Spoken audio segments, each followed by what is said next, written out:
Elämässä asioita tulee joskus laiminlyödä. Moi, Robert täällä. Ja moi, Annika tässä. Nyt näytetään teille vähän erilaisia kuperkeikkoja, joita voitte harjoitella.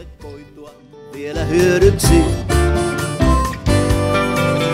Tää seikka nimeltään on kuperkeikka. Seikka nimeltään on kuperkeikka. Heitä kuperkeikka, ylitä itsesi. Heitä kuperkeikka, ylitä itsesi. Se kysyy rohkeutta ja sisukkuutta, mutta palkitsee kun oppii jotain uutta. Kas näin!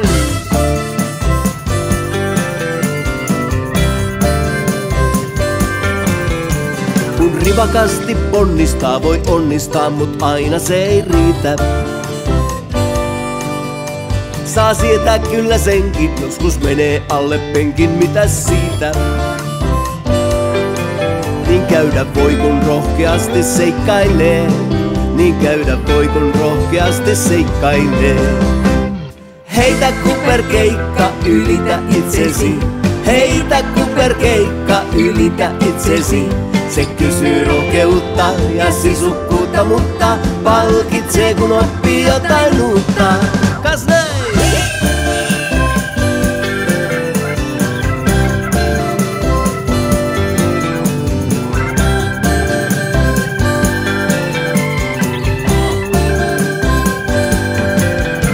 Siis eteen taikka taaksepäin, hilpeästi näin teet kuperkeikan.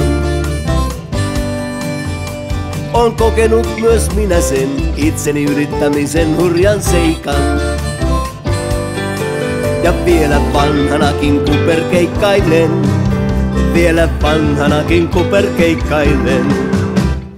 Heitä kuperkeikka, ylitä itsesi. Heitä kuperkeikka, ylitä itsesi. Se kysyy rohkeutta ja sisukkuutta, mutta palkitsee kun oppii jotain uutta. Hei, heitä kuperkeikka. Heitä kuperkeikka. Se kysyy rohkeutta ja sisukkuutta, mutta palkitsee kun oppii jotain uutta. Kas näin!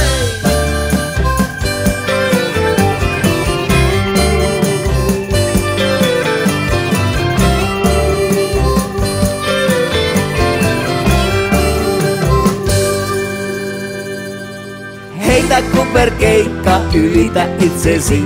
Heitä kuperkeikka, ylitä itsesi. Se kysyy rohkeutta ja sisukkuutta, mutta palkitsee kun oppii jotain uutta. Hei, heitä kuperkeikka. Heitä kuperkeikka. Se kysyy rohkeutta ja sisukkuutta, mutta palkitsee kun oppii jotain uutta. Kas näin! Kiitos kun oot ollut meidän kanssa mukana opettelemassa kuperkeikkoja. Kerro kommenteissa, minkä tempun sä haluaisit seuraavaksi oppia.